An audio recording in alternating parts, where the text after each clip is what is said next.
عن صحة القائد عبد الله أوجلان، ولا نعرف الوضع للقائد عبد الله أوجلان.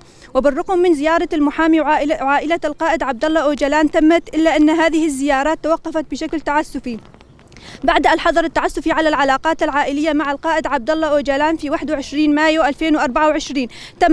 تم فرض حظر لمدة 6 أشهر لنفس الأسباب التعسفية. وبحسب الاتفاق المبرم بين الدولة ومؤسسة CBT تنص المادة 54 على ما يلي: الأماكن التي يتم الاحتفاظ بالسجناء فمن الضروري أن يكون هناك هواء نظيف وإضاءة وفرص في المكان للمشي والرياضة والحركة، كما أنه بمؤجل هذه الاتفاقية لا يسمح بالعزلة لفترة طويلة، ولا يجوز تقييد حركة الجسم لفترة طويلة.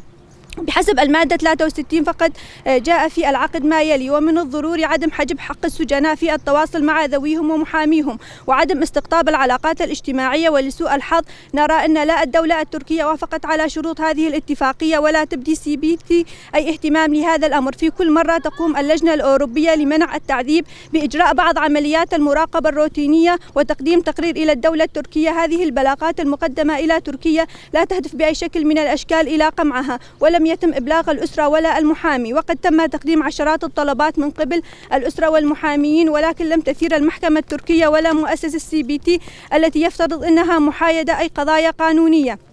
طوال 38 شهر الماضية لم تتمكن العائلة ولا المحاميين من الحصول على معلومات واضحة حول صحة وحالة القائد عبد الله أوجلان، وهذا ما يثير شكوك كبيرة حول صحة القائد عبد الله أوجلان. وقد تفاقمت العزلة بسبب بعض الوسائل الغير منطقية، ولم يسمح للعائلة ولا المحاميين باللقاء. العزلة تعذيب جسدي وعقلي وفقا للقوانين الدولية وحقوق الإنسان، ويحق لكل سجين أن يكون قادرا على الدفاع عن نفسه قانونيا، وأن يعقد اجتماعات مع أسرته ومحاميه، وأن يجري فحوصات طبية على يد الأطباء، وأن يشارك نتائجها مع محامي السجناء. لكن للأسف هذه القوانين التي